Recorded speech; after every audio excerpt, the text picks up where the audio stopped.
est confronté de plus en plus régulièrement, dans le monde, mais également en France aujourd'hui, à une incompréhension de ce qu'est la forêt et de ce qu'elle doit être. C'est-à-dire que les avis sont très divergents sur de nombreux points de vue. Si on arrive à reconstituer ce continuum émotionnel entre la partie forestière et la partie utilisation du bois, je crois que toute notre société aura à y gagner.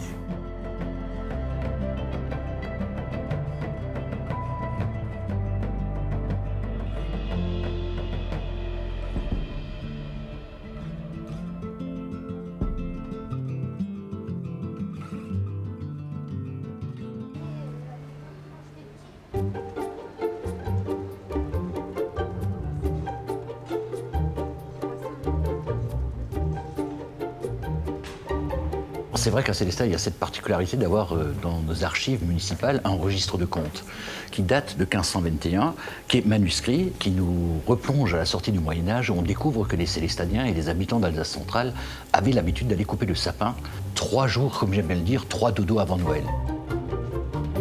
Cette habitude a incité le burgmestre, le maire de l'époque, à régenter cela et à inscrire dans le registre de compte de la ville de Sélestat cette obligation d'aller envoyer les gardes forestiers municipaux pour surveiller, moyennant une petite récompense en shilling à l'époque, pour aller surveiller les arbres dans la forêt. On est d'accord, on parle là d'arbres qui rentrent dans les demeures. On avait déjà des sapins sur les places publiques, sur les parvis, mais à aucun moment il n'y a de traces écrites. C'est pour ça que c'est un document exceptionnel qui, nous, aujourd'hui, nous fait un petit peu vibrer et partager cette tradition autour du sapin et plus globalement de Noël au pied du sapin.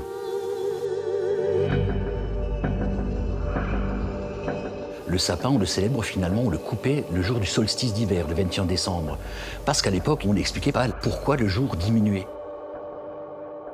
Les paysans d'alors se posaient vraiment la question. Or là, on a trouvé un arbre vert au cœur de l'hiver, qui gardait sa parure, comme le dit la chanson. Et c'est à travers cette couleur du vert aussi qu'on a fait rentrer cet arbre symbolique forte dans nos demeures pour redonner l'espoir que les jours rallongent, que le soleil rentre à nouveau dans la demeure. Le soleil païen, comme le soleil pour la naissance du petit pour les pratiquants.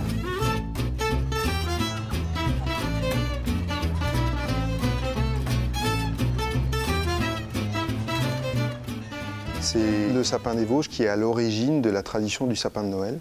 On parle bien du sapin pectiné et ça contraste pas mal avec les sapins qu'on trouve issus de plantations qui sont aujourd'hui des sapins de Norman, c'est pas tout à fait la même, c'est pas la même espèce, mais qui ont un feuillage beaucoup plus fourni et qui tiennent un petit peu mieux aussi la période des fêtes qu'on trouve aujourd'hui dans le commerce. Il faut savoir d'ailleurs que c'est un commerce à l'échelle européenne, sinon plus, puisque les pays qui sont des très gros producteurs de sapins de Noël, c'est le Danemark, c'est aussi les États-Unis.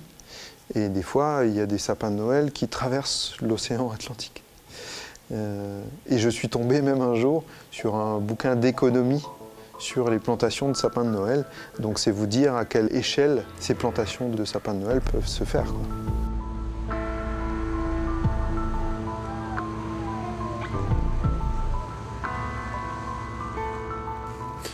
Au départ, le sapin de Noël, c'est ni plus ni moins qu'un plan forestier qu'on a détourné de sa vocation. C'est ça.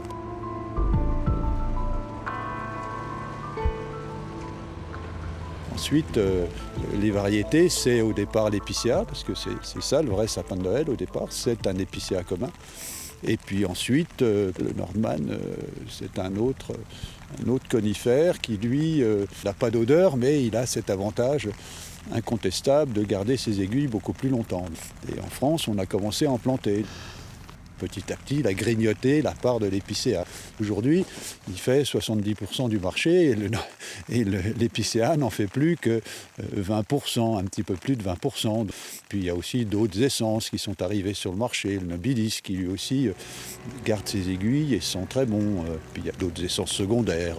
On essaie d'être très diversifié pour que les consommateurs aient l'offre la plus large possible, pour qu'on n'ait pas uniquement le Norman, parce que ça serait triste de n'avoir qu'une seule variété. Le sapin, c'est une culture qui dure 10 ans, dont la taille est limitée à 3 mètres de haut. Et au bout de 10 ans, nous coupons ces sapins systématiquement, nous les remplaçons par d'autres. C'est une culture à la fois au sens propre et au sens figuré, parce que c'est souvent un travail de père en fils. C'était quelque chose de très spécial et dont on est très fier.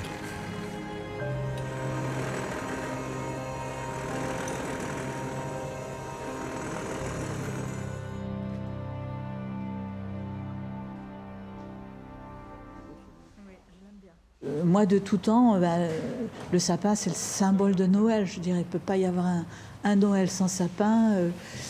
Maintenant, on est grands-parents et voilà, on continue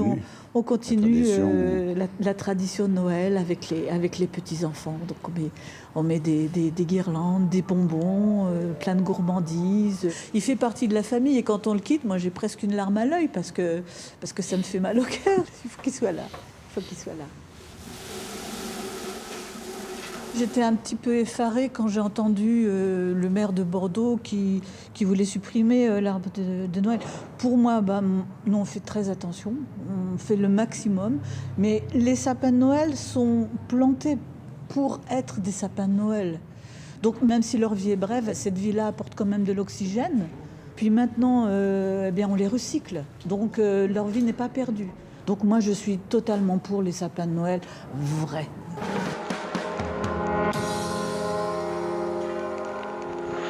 Le contexte, donc, les services de la mairie de Bordeaux, quand on arrive, nous présentent les dossiers en cours. Et parmi ces dossiers, ils nous pointent le sapin de Noël de la place de l'hôtel de ville de Bordeaux en nous expliquant que c'est un coût de l'ordre de 60 000 €, presque 10 fois le coût d'achat du sapin pour la mise en œuvre. Ça nécessite un arbitrage. Dépenser 60 000 € pour un arbre, on s'est dit que ce n'était pas une bonne idée, qu'il y avait certainement une autre façon de faire Noël. Sur ce constat, conférence de presse, la petite phrase a été mal interprétée, c'était simplement un clin d'œil à la culture, un arbre mort au profit du spectacle vivant, c'était certainement maladroit, donc j'en suis désolé. Alors, donc si vous voulez, au départ, c'était même pas un propos écologique, c'était simplement un propos budgétaire, au départ c'était tout. Cet arbre, il venait de Corrèze, le fournisseur habituel de la mairie de Bordeaux, avec qui cette année d'ailleurs on a continué de travailler, bien évidemment. Mais par exemple, au lieu de lui commander des arbres coupés pour nos écoles, on lui a commandé des arbres en pot. Ce qui a permis, pendant les périodes de Noël, de faire comprendre aux enfants qu'un arbre, ce n'était pas simplement un objet qu'on achète, qu'on consomme et qu'on jette. On peut le faire, il y a des filières qui font ça, il y a une demande pour ça, mais aussi on peut faire autrement.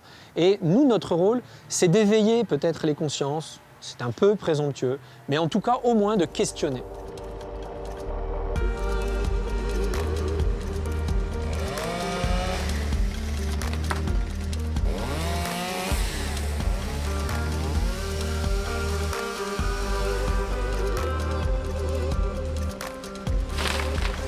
Alors ce sapin de Noël, on va toujours le chercher dans un jardin d'un particulier. Celui qui a trôné pendant X années, alors généralement ce sapin a environ 60-70 ans. Et nous, on vient, on le coupe et on va l'installer sur cette place Stanislas qui est tellement belle. Il y a une politique environnementale qui est forte à Nancy. Donc ce sapin les branches vont être broyées. Ce broyage va être réutilisé pour faire du paillage pour nos massifs arbustifs. L'agrume, donc le tronc, sera coupé, débité en planches, en madriers. Et ce bois sera réutilisé pour réaliser des structures sur le jardin éphémère, sur cette place Stanislas.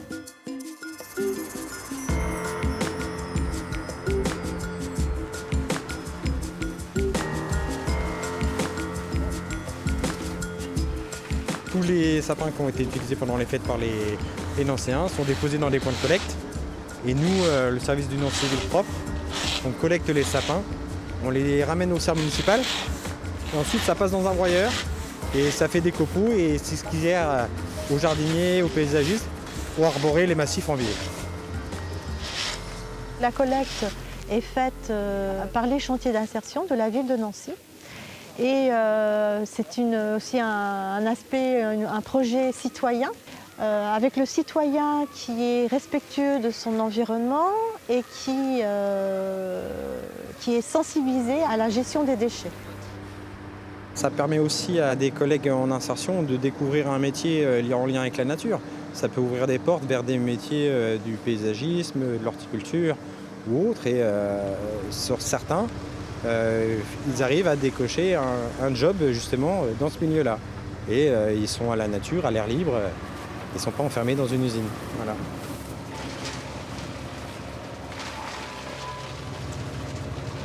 J'ai déjà travaillé ici auparavant en contrat d'insertion dans les espaces verts, mais ce mois-ci c'est un peu exceptionnel parce que je devais des choses à la justice et je fais des tiges.